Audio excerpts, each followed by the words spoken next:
እንደ ክርስቲያንን የሚል ሰው በሙሉ ደቀ መዝሙር የሆነ የጌታ ደቀ መዝሙር ሊማረው ሊጠይቀው የሚገባው ቶፒክ ነው ያምናል። ዌልካም ሄዳን ነው። ለምንድን ነው የእግዚአብሔር መንግስት ወራሾች ለመሆን አይደል?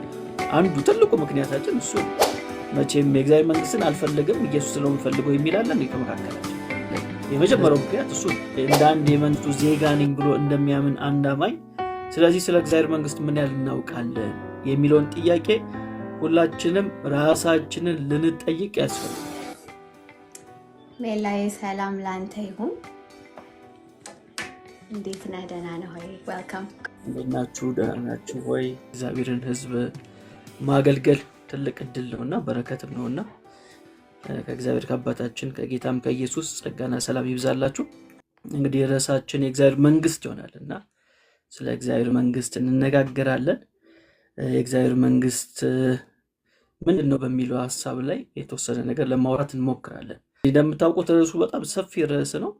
ዛሬ እንደ ቅምሻ ያክል የተወሰነ ነገር እንደ መግቢያ ያክል የተወሰነ ነገር ናይና ጌታ ከፈቀደ ደግሞ በሌላ ጊዜ ደግሞ ሐሳቡን እያሰፋ ነው እንሄዳለን ማለት ነው። ኮንሰፕቱን ለመረዳት ያክል የእግዚአብሔር መንግስት ስንል ምን ማለታችን ነው? መጽሐፉ ምን ማለቱ ነው? እኛ ሳንሆን መጽሐፉ ምን ማለቱ ነው የሚለውን ሐሳብ ለማየት እንሞክራለን ማለት ነው። እንደውም መንግስተ ሰማይ የሚለውን መዝሙር ትጋብዥናለች ብዬ አስቤ ነበር። ነው ከመምጣቴ በፊት አሰምተሻል? አላሰማሽም? በኋላ እንሰማዋለን። ከትምህርታችን ጋር ስለሚገናኝ እሱን እናያለን ማለት ነው። ግን ከዛ በፊት እስቲ እንደ መግቢያ ያክል አንድ ሁለት ጥያቄ ብጠይቃችሁና እናንተ የምታስቡትን ነገር በኮሜንት ላይ ብትጽፉልኝ ደስ ይለኛል። ስለ እግዚአብሔር መንግስት ምን ያህል ታውቃላችሁ? ይሄ እንደውም ለራሳችሁ የምትመልሱት ነገር ነው። ስለ እግዚአብሔር መንግስት ምን ያህል ታውቃላችሁ የሚለውን ነገር ብጠይቃችሁ ደስ ይለኛልና ለራሳችሁ ብትመልሱት። ሰው ስለ እግዚአብሔር መንግስት ንገረኝ ብሎ ቢጠይቃችሁ ምን ያህል ታብራራላችሁ? ስለ እግዚአብሔር መንግስት ምን ያህል ታውቃላችሁ የሚለውን ነገር ለራሳችሁ እንድትጠይቁ ትፈልጋለሁ። በጣም ወሳኝ እንደ ክርስቲያን ማወቅ የሚገባን ኮንሰፕት የእግዚአብሔር መንግስት ስለሆነ ማለት ነው። ያው ሁላችንም ፍላጎታችን ምንድነው? የእግዚአብሔር መንግስትን መውረስ ነው አይደል? ሌላ ነገር አይደለም። የእግዚአብሔር መንግስትን መውረስ ነው። ጌታን የተቀበልነው የእግዚአብሔር መንግስትን ለመውረስ ነው። ሌላ ምንም ምክንያት የለንም። የመጀመሪያው ምክንያት እሱ ነው። ስለዚህ እንደ አንድ አማኝ እንደ አንድ የመንግስቱ ዜጋ ነኝ ብሎ እንደሚያምን አንድ አማኝ ስለዚህ ስለ እግዚአብሔር መንግስት ምን ያህል እናውቃለን የሚለውን ጥያቄ ሁላችንም ራሳችንን ልንጠይቅ ያስፈልጋል እና ስለ እግዚአብሔር መንግስት እውቀቱ ከሌለን በዚህ ጉዳይ ላይ ማንበብ ይጠበቅብናል ማለት ነው። ማንበብ፣ መረዳት፣ መጽሐፍ ቅዱሳችንን ማጥናት፣ በተለይ ወንጌላቱን ማጥናት፣ ማቴዎስ ወንጌልን ማጥናት እጅግ በጣም አስፈላጊ ነው ማለት ነው። ያው በዚህ ዘመን አንዱ ያለብን ትልቁ ችግር ምን መሰላችሁ? የእግዚአብሔር መንግስትን ትምህርት የአሁን ጊዜ ትምህርት አድርጎ ሰዎች አያስቡትም። ትልቁ ቻሌንጅ በዚህ ዘመን እሱ ነው። የእግዚአብሔር መንግስት ትምህርት የዚህ ዘመን ትምህርት አድርጎ ብዙ አያስበው። ወደፊት የሚሰበክ ትምህርት አድርጎ ብዙ ያስቡታል። እና አሁን የሚሰበከው የጸጋ ወንጌል ነው ብሎ ብዙ ሰው ስለሚያስብ የእግዚአብሔር መንግስት የሚለውን ትምህርት ከብዙዎቻችን ልብ የወጣ ይመስለኛል። በዚህ ዘመን ላይ ካየሁት ነው የምላችሁ። እኔ ካየሁት ትልቅ ቻሌንጅ አጋጠመኝ እሱ ነው። ሰዎችም ጋር ሳወራ አሁን የእግዚአብሔር መንግስት አይሰበክም፣ የእግዚአብሔር መንግስት የሚሰበከው ወደፊት ነው የሚል ነገር አለና እሱ ትልቅ ቻሌንጅ ነው፣ በጣም ትልቅ ቻሌንጅ ነው። እሱ እንዴት ልክ እንዳልሆነ አሳያችኋለሁ ማለት ነው ከመጽሐፍ ቅዱስ። ስለዚህ የመጀመሪያው ጥያቄ ምንድነው? ስለ እግዚአብሔር መንግስት ምን ያህል ታውቃላችሁ የሚለው ነገር ለራሳችሁ እንድትመልሱ ነው። ሁለተኛው ጥያቄ ግን እናንተ ለኔ እንድትመልሱልኝ የምፈልገው ነገር አለ። በተለይ በኮሜንት ጌታችን ኢየሱስ ክርስቶስ ለምን መጣ? እሱን እስቲ ከታች መልሱልኝ። ጌታ ኢየሱስ ለምን መጣ ወይም ለምን ተላከ? ጌታ ኢየሱስ ለምን መጣ ወይም ለምን ተላከ ብዬ በጠይቃችሁ ምላሻችሁ ምንድነው? እስቲ ከታች በኮሜንት አስቀምጡልኝ። እኛን ሊያድነን እሺ፣ የእግዚአብሔር መንግስት በእኛ መሀል ለመስበክ የመንግስቱን ወንጌል ሊሰብክ ኦኬ፣ እሺ፣ እኛን ለማዳን ለራሱ ይወስዳል። ኦኬ፣ እኛን ለማዳን እኛን መሰለም ኦኬ፣ ሊያድነን ነው። ዮሐንስ 10:10 እሺ፣ ሌባው ሊሰርቅና ሊያጠፋ ይመጣል ነው። እሺ፣ ህይወት እንዲወርድላችሁ የሚለው ክፍል ማለት ነው። ለዘላለም ህይወት ከኃጢአት ሞት ለመዋጀት ያላችሁት ሁሉ መልስ ነው። ምንም ጥያቄ የለውም። ሁሉም መልስ ነው። ጌታችን ኢየሱስ ክርስቶስ ከራሱ አንደበት የተናገረው ነገር አለና እሱን ብናየው በጣም ጥሩ ነው። ጌታ ራሱ ከራሱ አንደበት የተናገረው ነገር አለ። ለምሳሌ ሉቃስ ወንጌል ምዕራፍ 4 ቁጥር 43 ላይ ያለውን ሐሳብ ነው። ደግሞ ብታነብልን ከቻልክ ደስ ይለኛል። ሉቃስ 4:43 ላይ ያለውን ሐሳብ 43 እንዲላል በጌታ ስም አነባለሁ። እርሱ ግን ስለዚህ ተልክ ያለውና ለሌሎች ከተሞች ደግሞ የእግዚአብሔር መንግስት ወንጌል እሰብክ ዘንድ ይገባኛል አላቸው። አያችሁ አይደል? ምንድን ያለው ጌታ ራሱ? ስለዚህ ተልክ ያለውና ስለምኑ ለሌሎች ከተሞች ደግሞ የእግዚአብሔርን መንግስት ወንጌል እሰብክ ዘንድ ይገባኛል አላቸው። ስለዚህ ጌታ ራሱ ምን ብሎ ነው የተናገረው? ለምንድን ነው የተላከው? የእግዚአብሔርን መንግስት ወንጌል ሊሰብክ እንደተላከ ተናገረ ማለት ነው። አድኖናል። ቅድም ያልናቸውን ፖይንቶች ጠቅላላ የሚጠቃለሉት እዚህ ውስጥ ነው። ቅድም ዳብቴ ዳን ነው ለምንድን ነው? የእግዚአብሔር መንግስት ወራሾች ለመሆን ነው አይደል? አንዱ ትልቁ ምክንያታችን እሱ ነው። መቼም የእግዚአብሔር መንግስትን አልፈልግም ኢየሱስ ነው የምፈልገው የሚል አለ እንዴ ከመካከላችን? እንደዛ የሚል አለ? ልክ አይደለም። እንደዛ የሚል ከሆነ አይሆንማ፣ ሊሆን አይችልም። ምንም ልንወሻሽ አንችልም። ኢየሱስን የተከተልነው የእግዚአብሔር መንግስትን ለመውረስ ነው፣ የዘላለም ህይወትን ለማግኘት ነው አይደል? ሌላ ምክንያት አለን እንዴ? የለን። ዋናው ምክንያታችን ይሄ ነው። ሌላ ማይነር የሆኑ ነገሮች ብናነሳም ግን ዋናው ምክንያታችን እሱ ነው። ሌሎቹ ለምን አልተከተልንም? ሌሎቹን አማልክቶች ለምን አልተከተልንም? ስለ እነሱ የዘላለም ህይወት እንደማይሰጡ ገባን። ስለዚህ እነሱን አንከተልም። ኢየሱስን ተከተል ነው። ለምን? የእግዚአብሔር መንግስትን ለመውረስ። ሌላ ምክንያት የለን። ዳግም የተወለድነው ለምንድን ነው ከተባለ እዚህ መንግስት ውስጥ ለመግባት ነው። ዮሐንስ ወንጌል ምዕራፍ 3 ላይ ጌታ የተናገረው ነገር እሱ አይደል? ዳግመኛ ካልተወለዳችሁ የእግዚአብሔር መንግስት ልታዩት አትችሉም ያለው። ስለዚህ ዳግመኛ የምንወለደው የዚህ መንግስት ውስጥ ለመግባት ነው አይደል? የዚህ መንግስት ዜጋ ለመሆን። ስለዚህ ጌታ ምን ብሎ ተናገረ? ስለዚህ ተልኬያለሁና ለሌሎች ከተሞች ደግሞ የእግዚአብሔር መንግስት ወንጌል እሰብክ ዘንድ ይገባኛል አላቸው። ስለዚህ ጌታ ራሱ ከአንደበቱ የተናገረው የተላከበትን ምክንያት ሲናገር የእግዚአብሔር መንግስት ለመስበክ ነው። ለዚህ ነው የመጣሁት። ከፍ ብለን ብናነበው የእግዚአብሔር መንግስት ሲሰበክ ምን አፕን ያደርጋል የሚለውንም እዛ ሉቃስ ወንጌል ምዕራፍ 4 ላይ ያለውን ሐሳብ ብናነበው ደስ ይለኛል። ዘርሻውንም ላስቸግር። የጌታ መንፈስ በእኔ ላይ ነው፣ ለድሆች ወንጌልን እሰብክ ዘንድ ቀብቶኛልና፣ ለታሰሩ መፈታትን፣ ለዕውሮችም ማየትን እሰብክ ዘንድ፣ የተጠቁትንም ነፃ አወጣ ዘንድ፣ የተወደደችንም የጌታ ዓመት እሰብክ ዘንድ ልኮኛል ተብሎ የተጻፈበትን ስፍራ አገኘ። መጽሐፍን ጠቅልሎ ለአገልጋዩ ሰጠውና ተቀመጠ። በምኩራብ የነበሩት ሁሉ ትኩር ብለው ይመለከቱት ነበር ይላል። የእግዚአብሔር መንግስት ወንጌል ሲሰብክ አሁን ኢየሱስ ነበር ያላቸው፣ የእግዚአብሔር መንግስት ወንጌልን ልሰብክ ዘንድ ይገባኛል አላቸው። ስለዚህ ተልኬያለሁና ከዛስ ለሌሎች ከተሞች ነው ያለው አይደል? ሌሎች ደግሞ የእግዚአብሔር መንግስት ምን ማለቱ ነው? በዛ በነበረበት ከተማ ይህን መንግስት ወንጌል ሰብኳል። ስለዚህ ወደ ሌሎችም ከተማ ሊሄድ ያስፈልገኛል። ለምን? ይህን የእግዚአብሔር መንግስትን ወንጌል እሰብክ ዘንድ ነው የተላኩት። ለዚህ ነው የመጣሁት። ምን ላደርግ? እሰብክ ዘንድ። ስለዚህ እዚህ ቦታ ላይ ምን አድርጓል? ሰብኳል። ምንድን ነው የሰበከው ስንል ላይ ተቀምጧል። የነቢዩን የኢሳያስን መጽሐፍ ባገኘ ጊዜ ገለጠው። ከዛስ ምን የሚል ምን አገኘ? የጌታ መንፈስ በእኔ ላይ ነው፣ ለድሆች ወንጌልን እሰብክ ዘንድ ቀብቶኛልና፣ ለታሰሩት ምን መፈታትን፣ ለዕውሮች ማየትን እሰብክ ዘንድ፣ የተጠቁትንም ነፃ አወጣ ዘንድ፣ የተወደደችውንም የጌታ ዓመት እሰብክ ዘንድ የሚለውን ክፍል ባገኘ ጊዜ ይሄ በጆሮአችሁ ምን አለ? ተፈጸመ አላቸው። አያችሁ? ስለዚህ የእግዚአብሔር መንግስት ነው የምሰብከው አለ። የእግዚአብሔር መንግስት ሲሰበክ ምንድነው አፕን የሚያደርገው ስንል እነዚህ ነገሮች ይገለጣሉ ማለት ነው። የእግዚአብሔር መንግስት ከተሰበከ እነዚህ ነገሮች ይገለጣሉ። ወንጌሉ ይሰበካል፣ ዕውሮች ማየት ይጀምራሉ፣ የታሰሩ ይፈታሉ፣ በአጋንንት እስራት የተያዙ ሰዎች ነፃ ይወጣሉ። ይሄ ነው የእግዚአብሔር መንግስት በውስጡ የያዘው ነገር። ኃይል ነው ያለው እግዚአብሔር መንግስት። ስለዚህ ሰዎች እንደ ቀድሞ አይሆኑ። ይህ ወንጌል ሲሰበክ፣ ይህ የመንግስቱ ዜና ሲነገራቸው ምን ይላሉ? ይፈታሉ። ኃይል አለው። እያወራን ያለ ነው ስለምንድን ነው? ስለ መንግስት ነው እያወራን ያለ ነው አይደል? ስለ መንግስት ነው እያወራን ያለ ነው። እና የዚህ መንግስት ኤሌመንቶች ናቸው እነዚህ። ጌታችን ኢየሱስ ክርስቶስ የመጣበትን ምክንያት ሲናገር ስለዚህ ተልኬያለሁ ምን ለማድረግ? የእግዚአብሔር መንግስት ወንጌል ልሰብክ። አያችሁ? ራሱ ጌታችን ኢየሱስ ክርስቶስ የተናገራቸው ንግግሮች በነገራችን ላይ በጣም ኢምፖርታንት ናቸው፣ ለኛ በጣም ጠቃሚ ናቸው። ለምን ከተባለ ከራሱ ከዋናው ከባለቤቱ ከዋናው ምንጭ እየቀዳን ስለሆነ። ስለዚህ ኢየሱስ ለምንድን ነው የመጣው? ለምንድን የተላከው ስንል ራሱ የተናገረው ነገር ምንድን ነው? የእግዚአብሔርን መንግስት ወንጌል እሰብክ ዘንድ። አያችሁ? ስለዚህ ለኢየሱስ ክርስቶስ የመጣበት ዋነኛ ምክንያት ይሄ ነው። አሁን ህይወት እንዲሆንላችሁ የሚለው ሐሳብ ከምን ጋር ነው የሚገናኘው ከተባለ ከዚህ ስብከት ጋር ነው የሚገናኘው። ስለዚህ ራሱ ጌታችን ኢየሱስ ክርስቶስ የተናገረው ንግግር ለእኛ ለክርስቲያኖች በጣም አስፈላጊ ነገር ነው። አንድ ነገር ጨምርላችሁ ከዚህ ጋር በተገናኘ ጌታችን ኢየሱስ ክርስቶስ ለምንድን ነው የተወለደው የሚል ጥያቄ ልጨምር። ጌታ ኢየሱስ ለምንድን ነው የተወለደው? ጌታችን ኢየሱስ ክርስቶስ ለምንድን ነው የተወለደው? ምን ትላላችሁ? ለምንድን ነው የተወለደው? ሊሞት። እሺ፣ ሌላስ? ለምንድን ነው ኢየሱስ የተወለደው? መድኃኒት ሊሆንልን። እሺ፣ እኛን ለማዳን ሊታደገን። እሺ፣ ያላችሁት ሁሉ ልክ ነው። በኮንሰፕት እንስማማለን፣ ልክ ነው። ግን ጌታ ኢየሱስ ክርስቶስ የተናገረው አንድ ንግግር አለ፣ እናንተ ያልጠቀሳችሁት። እንደተወለደ የተናገረው ራሱ ኢየሱስ ተናግሯል። እናንተ ያልጠቀሳችሁት አለ እዚህ ውስጥ። መከራ ሊቀበል ሰው መሆን ስላለበት የተነሳ ሊፈጽም። እሺ፣ እናንተ መጽሐፍ እንደሚል ዮሐንስ ወንጌል ምዕራፍ 18:37 ላይ ያለውን ሐሳብ እስቲ አሁንም። ጲላጦስም እንግዲህ ንጉሥ ነን አለው። ኢየሱስ መልሶ እኔ ንጉሥ እንደሆነ አንተ ትላለህ አለው። እኔ ለእውነት ልመሰክር ስለዚህ ተወልጃለሁ፣ ስለዚህ ወደ ዓለም መጥቻለሁ፣ ከእውነትም የሆነ ሁሉ ድምፄን ይሰማል አለው። ስለ እውነት ልመሰክር ስለዚህ ተወልጃለሁ አለ። ይኸውላችሁ አሁን አንዳንድ ሐሳቦች ራሱ ጌታ የተናገራቸውን ነገሮች መያዝ አለብን። ለምን ተወለድክ ኢየሱስ ሲባል የመለሰው መልስ ነው፣ እውነትን ልመሰክር ስለዚህ ተወልጃለሁ። ኢየሱስ ለምን ተላክ? የእግዚአብሔር መንግስትን ወንጌል ልሰብክ። ስለዚህ ለጥያቄዎቻችን ዳይሬክት መልስ ማግኘት ያለብን ከምንድን ነው? ከምንጩ ነው፣ ከራሱ ከባለቤቱ ነው። ሐዋርያቶቹ የነገሩን ነገር ጌታ የነገራቸውን ነው አይደል? ግን ከዋናው ደግሞ ስንሰማ ትክክለኛውን ደግሞ ምክንያት ማግኘት እንችላለን። ስለዚህ ምን አለ? እውነትን ልመሰክራለሁ። ለምን ካላችሁኝ እውነት ውስጥ ምን አለ? አርነት አለ፣ ነፃነት አለ። ቅድም ምን አይተናል?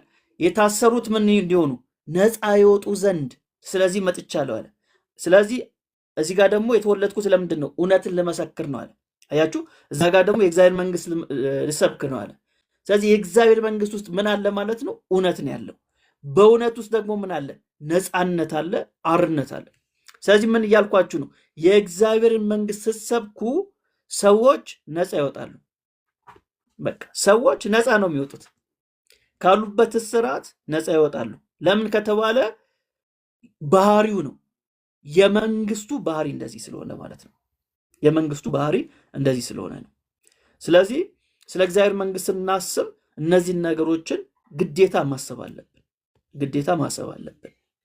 በጣም ጥሩ።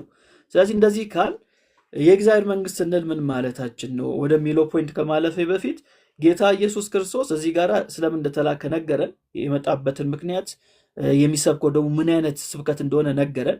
እንደዚህ ከሆነ ጌታችን ኢየሱስ ክርስቶስ አገልግሎት ሲጀምር ለመጀመሪያ ጊዜ የአገልግሎቱ መክፈቻ ያደረገው ስብከቱ ምንድነው ከተባለ ይህ የእግዚአብሔር መንግስት ነው። የእግዚአብሔር መንግስት ነው። እንደምታውቁት በ30 ዓመቱ ተጠመቀ። ከዛ በምድረ በዳ ሄደ። 40 ቀን ምን አደረገ? ጾመ። ከዛስ ጾሙን ከጨረሰ በኋላ ምንድን የሰበከው? የመንግስቱን ዜና ነው የተናገረው። አሁን ቅድም ያነበብነው የሉቃስ ወንጌል ምዕራፍ 4 ላይ ጾሙን ከጨረሰ በኋላ የምናገኘው ክፍል ነው። ስለዚህ ጌታችን ኢየሱስ ክርስቶስ ምንድን ያደረገው ከተባለ የመንግስቱን ወንጌል ሰበከ። የማቴዎስ ወንጌል ምዕራፍ 4 ላይ ያለውን ሐሳብ ላንብብላችሁ። ከጾም በኋላ 40 ቀን ከጾመ በኋላ ምንድን ያደረገው ስንል ቁጥር 17 ላይ እንደዚህ ይላል፣ ከዚያ ጀምሮ ኢየሱስ መንግስተ ሰማያት ቀርባለችና ንስሐ ግቡ እያለ ይሰብክ ጀመር። አያችሁ፣ መንግስተ ሰማያት ቀርባለችና ምን በሉ? ንስሐ ግቡ። ለምንድነው ንስሐ የሚገቡት? መንግስተ ሰማያት ስለቀረበች። በሌላ አገላለጥ ንስሐ የገቡ ሰዎች ወዴት ይጨመራሉ ማለት ነው? ወደዚህ መንግስት ይገባሉ ማለት ነው። ስለዚህ እኔና እናንተ ንስሐ የገባ ነው ወደዚህ መንግስት ለመግባት ነው። ስለዚህ የጌታችን የመጀመሪያው ስብከቱ ምንድን ነው ከተባለ የእግዚአብሔር መንግስት ቀርባለች የሚል። ስለዚህ ትኩረት ያደረገው ምን ላይ ነው? መንግስቱ ላይ ነው ትኩረት ያደረገው። መንግስቱ ላይ ነው ትኩረት ያደረገው። ከዛስ የኢየሱስ ስብከት ብቻ ነው ወይ ስብከት ስንል አይደለም። ለሐዋርያቶቹም የተናገረው ነገር ይህንን መንግስቱን እንዲናገሩ ነው፣ እንዲሰብኩ ነው። የማቴዎስ ወንጌል ምዕራፍ 10 ቁጥር 7 ላይ የማቴዎስ ወንጌል ምዕራፍ 10 ቁጥር 7 ላይ እንደዚህ የሚል ቃል እናገኛለን። ሄዳችሁም መንግስተ ሰማያት ቀርባለች ብላችሁ ስበኩ አላቸው። ማንን? ደቀ መዛሙርቱ። ሄዳችሁ መንግስተ ሰማያት ምን ብላለች? ቀርባለችና ስበኩ አላቸው። ስለዚህ ጌታችን ኢየሱስ ክርስቶስ ምድር ላይ በነበረበት ጊዜ በተለይም ከ30 ዓመቱ በኋላ ለ3 ዓመት ተኩል ሲያስተምር ያስተማረው ምንድነው ከተባለ የእግዚአብሔር መንግስት ነው። ኢየሱስ ሌላ ነገር አላስተማረም። በምሳሌ አድርጎ ይናገር የነበረው ምንን ለማስረዳት ነው? መንግስቱን ለማስረዳት ነው፣ ሌላ ነገር አይደለም። መንግስቱን ለማስረዳት በምሳሌ እያደረገ ያስተምር ነበር። ስለዚህ ለ3 ዓመት ተኩል ጌታችን ኢየሱስ ክርስቶስ ምን አስተማረ ከተባለ የመንግስቱን ወንጌል ነው ያስተማረው። ሌላ ትኩረት አልነበረም። ይህን ያስተማረው። ስለዚህ ደቀ መዛሙርቱን ምን አላቸው? ይህንን ምን አድርጉ? ስበኩ አላቸው። ጌታችን ኢየሱስ ክርስቶስ ከሞተ ከተነሳስ በኋላ ምንድን ያደረገው ስንል አሁንም መንግስቱን ያስተማረው፣ ስለ መንግስቱን የተናገረው የሐዋርያት ሥራ ምዕራፍ 1 ቁጥር 3 ላይ ማግኘት እንችላለን። የሐዋርያት ሥራ ምዕራፍ 1 ቁጥር 3 ላይ እንደዚህ ይላል፣ ደግሞ 40 ቀን እየታያቸው ስለ እግዚአብሔር መንግስት ነገር እየነገራቸው በብዙ ማስረጃ ከሕማማቱ በኋላ ሕያው ሆኖ ለእነርሱ ራሱን አሳያቸው ይላል። አያችሁ አይደል? ለ3 ዓመት ተኩል አስተማረ። ሙቶ ከተነሳም በኋላ 40 ቀን ሲያገኛቸው 40ውንም ቀን ምንድን ያስተማረው? የእግዚአብሔርን መንግስት ነገር እየነገራቸው። ስለዚህ የኢየሱስ ክርስቶስ ትኩረት ምንድነው ከተባለ የመንግስቱ ዜና ነው። የመንግስቱ ዜማ ነው። ይሰማል አለ እናንተ ታች ይቆራረጣል የሚል ስላየሁኝ ኮመንት ለሱ ነው የመለስኩለት። ሜል ላይ ሌሎች ይሰማል፣ ለእናንተ ግን ይሰማል? ይሰማል።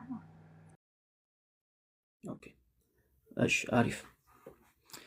ስለዚህ 40 ቀንስ ምን አስተማረ ከተባለ እግዚአብሔር መንግስት ነው። ሐዋርያ ሥራ 1:3 ላይ የእግዚአብሔር መንግስት ነው። ስለዚህ ሐዋርያቶቹ የሰሙት ከማን ነው? ከኢየሱስ ነው አይደል የሰሙት? ከኢየሱስ ከሰሙ ኢየሱስ ደግሞ ለ3 ዓመት ተኩል ያስተማረው የእግዚአብሔር መንግስት ከሆነ እነሱም ሊሰብኩ የሚችሉት ነገር ምንድን ነው ከተባለ የእግዚአብሔር መንግስት ነው። ያልሰሙትን አይሰብኩም፣ የሰሙትን ነው የሚሰብኩት። ስለዚህ ጌታ ኢየሱስ ለ3 ዓመት ተኩል ያስተማረው መንግስቱን ከሆነ ከሞት ከተነሳም በኋላ ለ40 ቀን እየታያቸው ያስተማራቸው የእግዚአብሔር መንግስት ጉዳይ ከሆነ ሐዋርያቶቹ በዓለም ሲበተኑ ያስተማሩት ምንድን ነው? የእግዚአብሔር መንግስት ነው። ሌላ ነገር ሊያስተምሩ በፍጹም አይችሉም አይደል? ያልሰሙትን ከየት ይሰብካሉ? የሰሙትን ነው የሚሰብኩት። ስለዚህ ምን ሰሙ ስንል መጽሐፉ የሚነግረን በተለይ ማቴዎስ ወንጌል፣ ማርቆስ ወንጌል፣ ሉቃስ ወንጌል ያው እንደምታውቁት 3ቱ ተመሳሳይ ወንጌላት ተብሎ ይታወቃሉ። በእነዚህ ወንጌላት ላይ የምናገኘው ምንድነው ከተባለ የመንግስቱ ዜና ነው። የመንግስቱ ዜና ነው። በተለይ ማቴዎስ ወንጌል ላይ ይህን ነገር በደንብ አድርጎ እናገኘዋለን ማለት ነው። እሺ አሁን በጣም ብዙ ሰዎች ያላቸው ተቃውሞ በተለይ እግዚአብሔር መንግስትን በተመለከተ ሐዋርያው ጳውሎስ አላስተማረም ነው። ስለ እግዚአብሔር መንግስት አላስተማረም። እሱ ያስተማረው የጸጋውን ወንጌል ነው። ስለዚህ እሱ ደግሞ የምን ሰባኪ ነው? የአሕዛብ ሰባኪ ነው። ስለዚህ እኛ አሕዛቦች ስለሆንን የሚመለከተን የጸጋው ወንጌል ነው የሚል እሳቤ አለ። ግን ሐዋርያው ጳውሎስስ ምንድን ነው ያስተማረው የሚለው ነገር እውነት የጸጋ ወንጌልን አስተምሯል። የጸጋ ወንጌል ስንል ከዚህ የተለየ ነው ወይ? በጭራሽ አይደለም። ለምሳሌ የሐዋርያ ሥራ ላይ ሄደን ሐዋርያ ሥራ ምዕራፍ 19 ቁጥር 8 የሐዋርያ ሥራ ምዕራፍ 19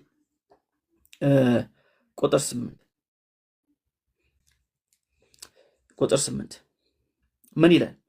ወደ ምኵራብም ገብቶ ሐዋርያው ስለ እግዚአብሔር መንግስት እየተነጋገረና እያስረዳቸው 3 ወር ያህል በግልጥ ይናገር ነበር። አያችሁ፣ ሐዋርያው ጳውሎስ ምን እያደረገ? ስለ እግዚአብሔር መንግስት እየተነጋገረ።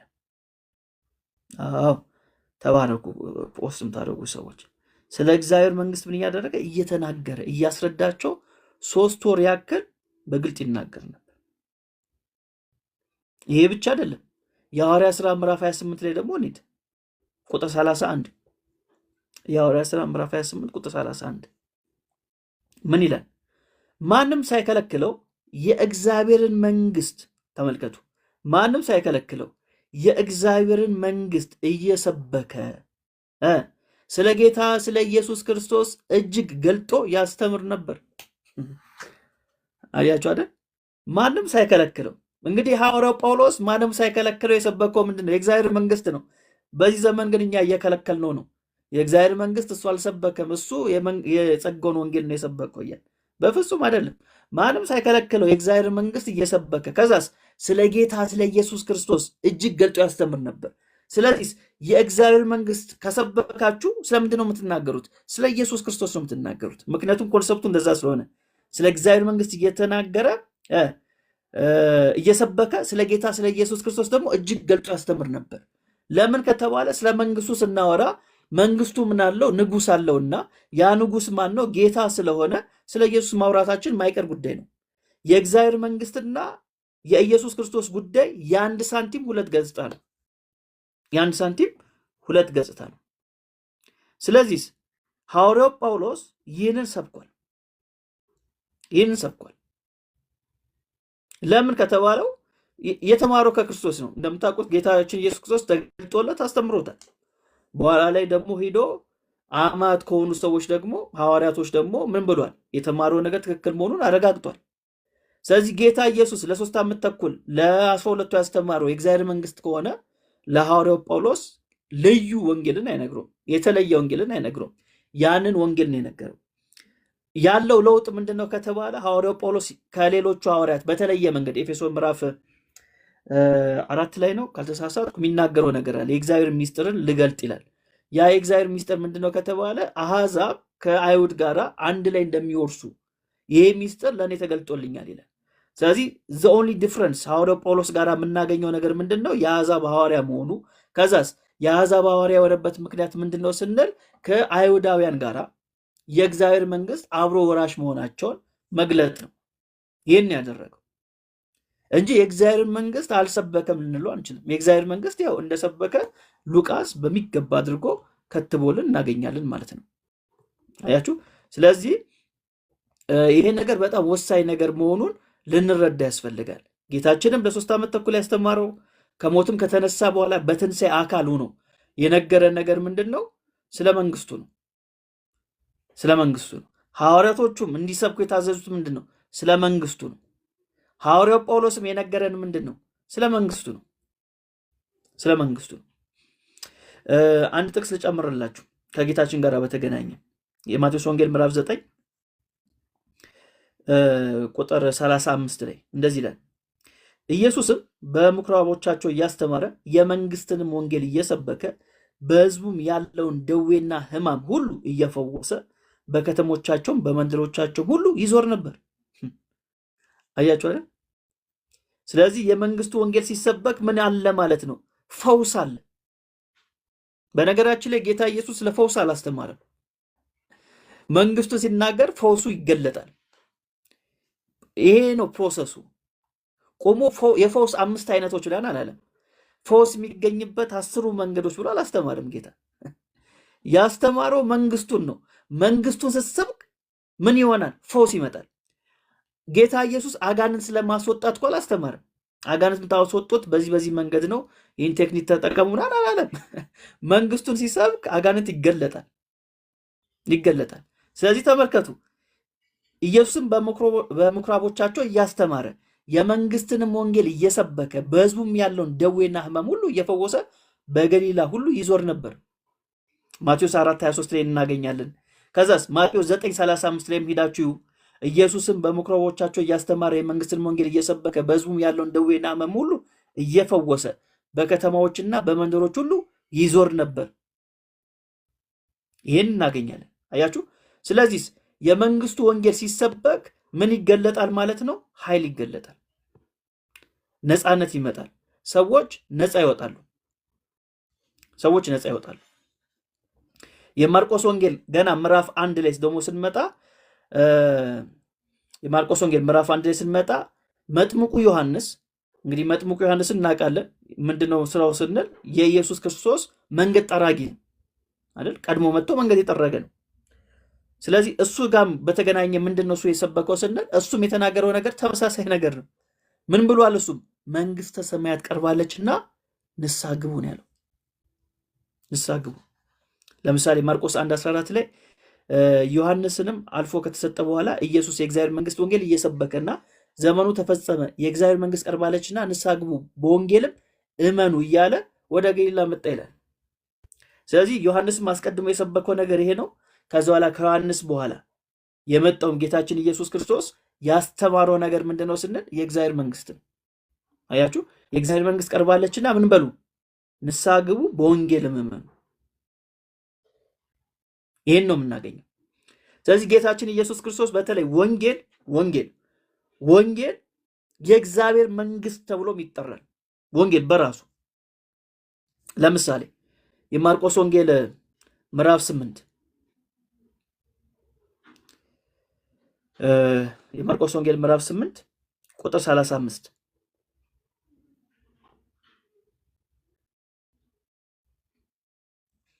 የማርቆስ ወንጌል ምዕራፍ 8 ቁጥር 35 እስቲ ዘርሻ አንብብልን። እሺ እንዲህ ይላል፣ ነፍሱን ሊያድን የሚወድ ሁሉ ያጠፋታል፣ ስለ እኔ ስለ ወንጌል ነፍሱን የሚያጠፋ ሁሉ ግን ያገኛታል። አዎ ተመልከቱ፣ ነፍሱን ሊያድን የሚወድ ሁሉ ያጠፋታልና ስለ እኔና ስለ ወንጌል ነው የሚለው አይደል? ስለ እኔና ስለ ወንጌል፣ ስለ እኔና ስለ ወንጌል። ስለዚህ እዚህ ፓርት ላይ ወንጌል የሚለው ምንድን ነው የሚያሳየው ከተባለ መንግስቱን ነው የሚያሳየው። መንግስቱን ነው የሚያሳየው። ስለ እኔና ስለምን ስለ ወንጌል፣ ስለ እኔና ስለ ወንጌል። ስለዚህ ምኑን ያሳያል ከተባለ መንግስቱን ያሳያል። ስለ እኔና ስለምን ስለ ወንጌል።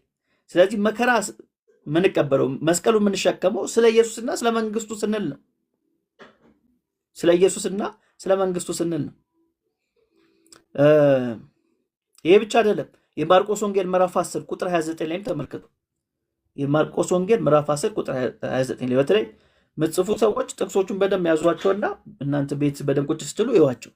የማርቆስ ወንጌል 10 29 ምን ይላል? ኢየሱስም መልሶ እንዲህ አለ፣ እውነት እላችኋለሁ ስለ እኔና ስለ ወንጌል ቤትን ወይም ወንድሞችን ወይም እህቶችን ወይም አባትን ወይም እናትን ወይም ሚስትን ወይም ልጆችን ወይም እርሻን የተወ።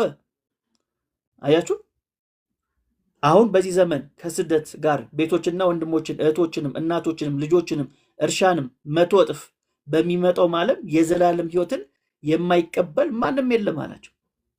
ስለ እኔና ስለ ወንጌል አለ። ወንጌል የተባለው ምንድን ነው? የእግዚአብሔር መንግስት ነው። የእግዚአብሔር መንግስት ነው። ስለዚህ ወንጌል ስለማን ነው ስንል ስለ ልጁ ነው። ሮሜ 1 ላይ እንደሚናገረው ግን ከልጁ ጋር ተገናኝቶ ደግሞ ምን አለ ከተባለ መንግስቱ አለ። ልጁ ያለ መንግስቱ የለም አይደል? የእግዚአብሔር ልጅ የመሰረተው መንግስት አለ። ስለ ልጁ ስናወራ፣ ስለ ኢየሱስ ክርስቶስ ስናወራ ስለምን እያወራን ነው ማለት ነው? ስለ መንግስቱም እያወራን ነው። ስለ መንግስቱም እያወራን ነው። ጌታ በግልጽ ነግሮናል።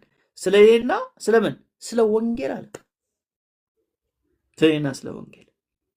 ስለዚህ ጌታችን ኢየሱስ ክርስቶስ ትኩረት አድርጎ የሰጠው ትምህርት መሆኑን ልንገነዘብ በጣም ያስፈልጋል። ሌላው የእግዚአብሔር መንግስትና መንግስተ ሰማያት የሚለው ነገር ይለያያል ወይንስ አንድ ነው የሚለውን ነገር መመለስ ይኖርብናል። ከዛ በነገራችን ላይ ወደ ትምህርቱ አልገቡም። ጀስት እንደ መንደርደሪያ ያክል ነው እያወራሁት። ተርጉምልን የሚል ስላየው ኮሜንት ላይ የእግዚአብሔር መንግስት ምን ማለት ነው የሚለውን አሁን ገና ኢየሱስ እንደሰበከ ምናምን እሱ እየነገርኳችሁ ነው ያለሁት። እና የእግዚአብሔር መንግስትና መንግስተ ሰማያት ይለያያል ወይ? ምን ይመስላል? የእግዚአብሔር መንግስትና መንግስተ ሰማያት ይለያያል? የእግዚአብሔር መንግስትና መንግስተ ሰማያት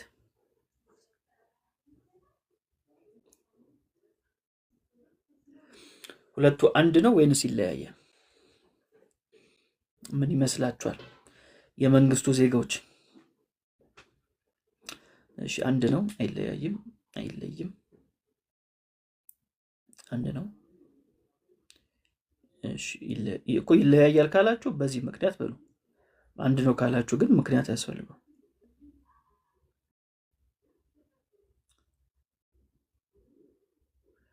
አንድ ነው፣ አንድ ነው፣ ይለያያል።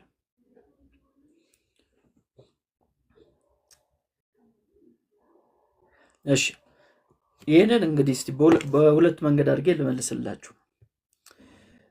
የእግዚአብሔር መንግስትና መንግስተ ሰማያት ይለያያል ወይ ከተባለ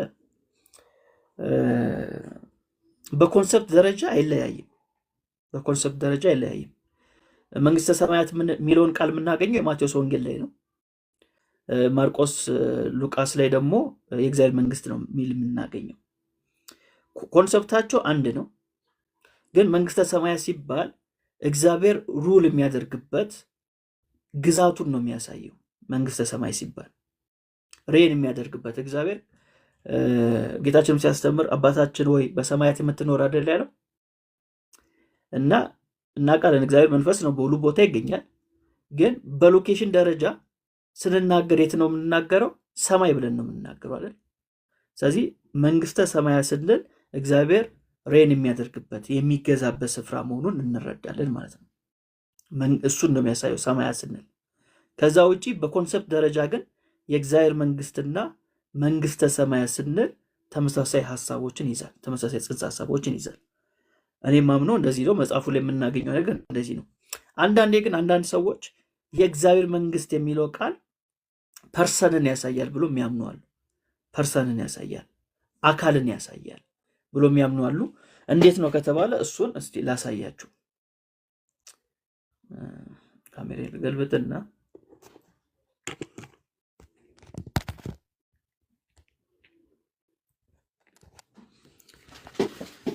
እሺ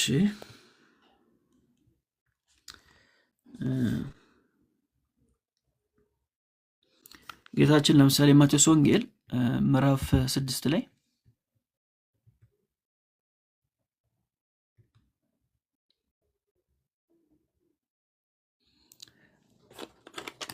እሺ ይታያል፣ ጽሁፎች ይታያሉ። አዎ ይታያል። ትንሽ እስቲ ጠጋ ይላል እንዴ? ኦኬ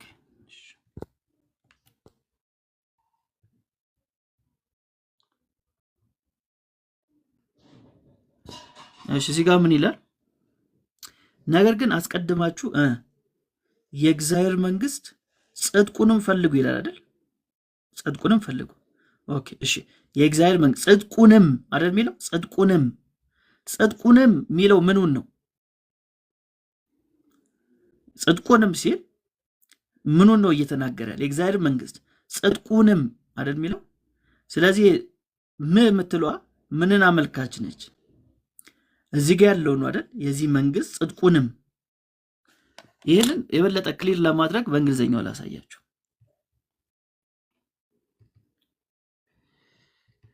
እሺ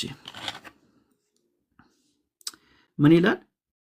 but seek ye first the kingdom of God እሺ and his ነው የሚለው አይደል? his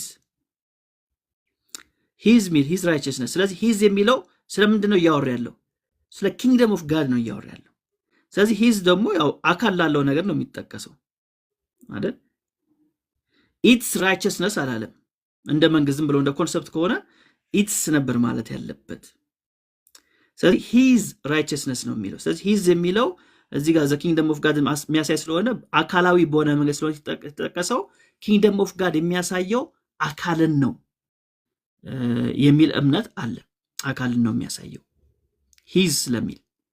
ከዛ ይሄ ከዚህ ጋር ተገናኝቶ ማንን ነው የሚገልጠው? ታዲያ ይሄ his የሚለው ስለማን ነው እያወራ ያለው ከተባለ ደግሞ ለምሳሌ የሮሜ ላይ ሮሜ ምዕራፍ 14 ላይ እንደዚህ የሚል ቃል እናገኛለን።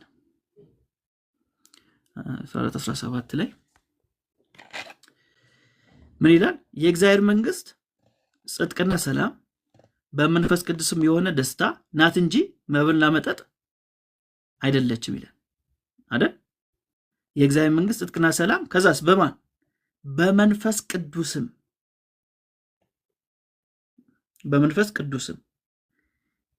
ስለዚህ የእግዚአብሔር መንግስት ጽድቅና ሰላም በማን ነው? በመንፈስ ቅዱስም የሆነ ደስታ ናት እንጂ መብልና መጠጥ አይደለችም። ስለዚህ መንፈስ ቅዱስ እንደሆነ እዚህ ጋር የሆነ ነገር ያሳየናል ከእግዚአብሔር መንግስት ጋር ተገናኝቶ።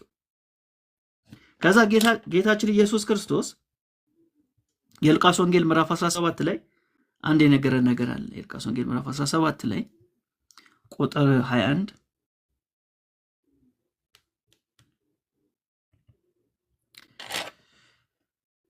እሺ ምን ይላል? ደግሞ እነኋት በዚህ ወይም እነኋት በዚያ አይሏትም። ማነች? የእግዚአብሔር መንግስትን ሲያወራ እነሆ የእግዚአብሔር መንግስት በመካከላችሁ ናትና አላቸው። ይህ በመካከላችሁ የሚለውን ቃል ሜይ ቢ አዲሱ መደበኛ ትርጉም ካላችሁ ህዳጉ ላይ በውስጣችሁ ይላል። አዲሱ መደበኛ ትርጉም ካላችሁ ህዳጉ ላይ ሄዳችሁ ይዩት። በመካከላችሁ የሚለው ከላይ ረ ነው መሰለኝ የሚለው ካልተሳሳትኩ ረ የሚል ፊደል ያስቀምጥና ታች ወርዳችሁ ህዳጉ ላይ ስታዩት በውስጣችሁ ይላል። ካላችሁ ቼክ አድርጉት። ዘርሽ ካለ ቼክ አድርጉ። በውስጣችሁ የሚል ቃል እናገኛለን። ስለዚህ የእግዚአብሔር መንግስት ቤት ነች፣ በውስጣችሁ ነች ይላል። ስለዚህ በውስጣችን ያለው ደግሞ ማን ነው? መንፈስ ቅዱስ ነው። ስለዚህ የእግዚአብሔር መንግስት በመንፈስ ቅዱስ የሆነ ምንድነው? ደስታ ነው እንጂ መብልና መጠጥ አይደለችም ብሎ ሐዋርያው ጳውሎስ ሮሜ 14 ላይ ነግሮናል። ስለዚህ ሂዝ ራይቸስነስ ሲል የእግዚአብሔር መንግስት የሚጠቁመው ማንን ነው? መንፈስ ቅዱስን ይጠቁማል።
መዝሙር 103 ላይ ቁጥር 19 ላይ እግዚአብሔር ዙፋኑን በሰማይ አዘጋጀ፣ መንግስቱም ሁሉን ትገዛለች። ቃሉን የምትፈጽሙ ብርቶችና ኃያላን፣ የቃሉን ድምፅ የምትሰሙ መላእክት ሁሉ እግዚአብሔርን ባርኩ ይላል። ስለዚህ ምንድነው ዋናው ሐሳቡ?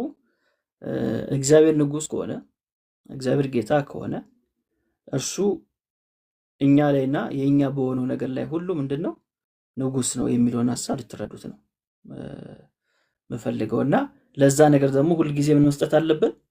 ምስጋናን መስጠት አለብን። ለምን ከተባለ የኛ የሆነው ሁሉ የኛ ስላልሆነ እኛ ባላደሮች ነን።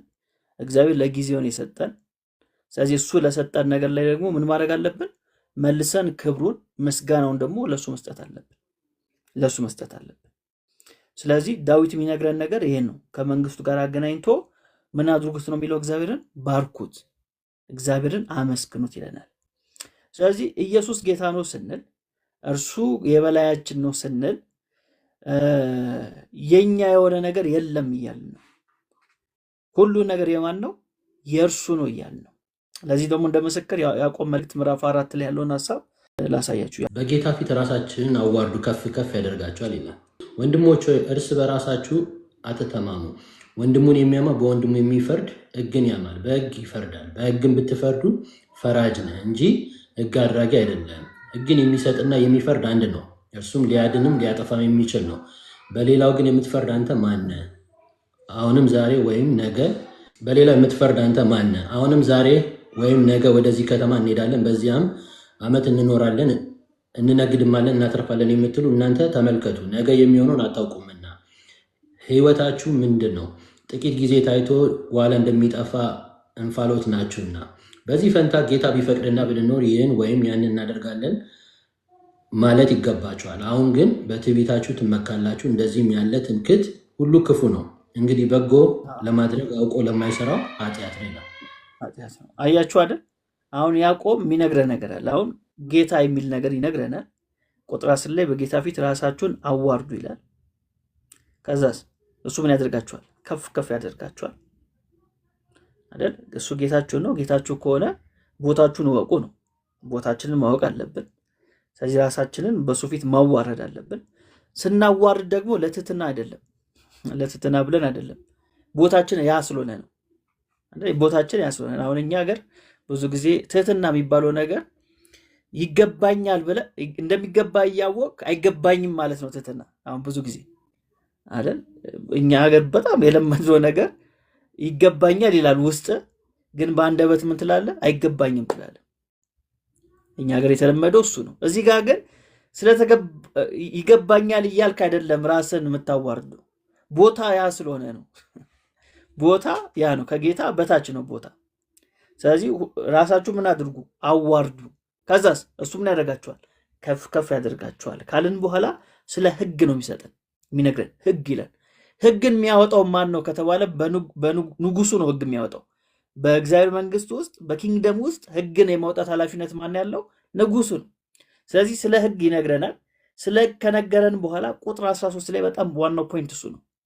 አሁንም ዛሬ ወይም ነገ ወደዚህ ከተማ እንሄዳለን፣ ከዛስ በዚያም ዓመት እንኖራለን፣ እንነግዳለን፣ እናተርፋለን የምትሉ እናንተ ተመልከቱ፣ ነገ የሚሆነውን አታውቁምና ሕይወታችሁ ምንድን ናት? ጥቂት ጊዜ ታይቶ ኋላ እንደሚጠፋ እንፋሎት ናችሁና። እሺ በዚህ ፈንታ ጌታ ቢፈቅድ ብንኖርም ይህን ወይም ያንን እናደርጋለን ማለት ይገባችኋል። ማ ቢፈቅድ? ጌታ ቢፈቅድ። ጌታ ቢፈቅድ፣ እሱ ቢፈቅድ። ለምን ከተባለ ዛሬ የኔ ቀን አይደለም አይደል? ዛሬ የኔ ቀን አይደለም። ዛሬ የማን ቀን ነው? የጌታዬ ቀን ነው። እርሱ ከፈቀደ ነው ዛሬ ላይ የምኖረው። እርሱ ከፈቀደ ነው ነገ ላይ እንደዚህ ማድረግ የምችለው፣ ልማር የምችለው፣ ልሰራ የምችለው እርሱ ሲፈቅድ ነው። ዛሬ ያለኝ ጤና፣ ዛሬ ያለኝ ገንዘብ፣ ዛሬ ያለኝ እውቀት፣ ዛሬ ያለኝ ዝና፣ ዛሬ ያለኝ ምንላቸው ነገሮች ሁሉ ዋስትናችን አይደሉም። ዋስትናችን አይደሉም። አንድ ሰከንድ ሊጨምሩልን አይችሉም። አንድ ሰከንድ ማይክሮ ሰከንድ ሊጨምርልን አይችልም። ስለዚህ ጌታ ቢፈቅድ፣ ስለዚህ እኛ ጌታ ስላለን የእርሱን ፍቃድ ነው የምንጠይቀው። የእርሱን ፍቃድ ነው የምንጠይቀው። አያችሁ፣ በዚህ መንግስት ውስጥ በእግዚአብሔር መንግስት ውስጥ ቅድሚያ የሚሰጠው ለማን ነው? ለጌታ ነው። ለምን? እሱ ነው ንጉሳችን፣ የበላያችን እሱ ነው። ስለዚህ ዛሬ የኔ ቀን አይደለም። አሁን ብዙ ጊዜ በሞቲቬሽናል ተናጋሪዎች የለመድነው ነገር አለ አይደል? ዛሬ የኔ ቀን ነው የሚል ነገር። ዛሬ አንተ ቀን አይደለም ወዳጄ፣ ዛሬ የጌታ ቀን ነው። ጌታ ቢፈቅድ እኖርበታለሁ ነው አይደል? አምነ ተማምነ ዛሬ የኔ ነው ብለህ ስለወጣ ትኖራለህ ማለት አይደለም። ትሞታለህ፣ ልትሞት ትችላለህ። ለዚህ እኮ ነው ህይወታችሁ ምንድናት? ጥቂት ጊዜ ታይቶ ኋላ እንደሚጠፋ እንፋሎት ናችሁና። ሌላ ነገር ተውት። በትንታ ልትሞት ትችላለህ። ዋት ትጠጣ ልትሞት ትችላለህ። አያችሁ። ስለዚህ ጌታ ቢፈቅድ ከዛ ቁጥር 16 ላይ አሁን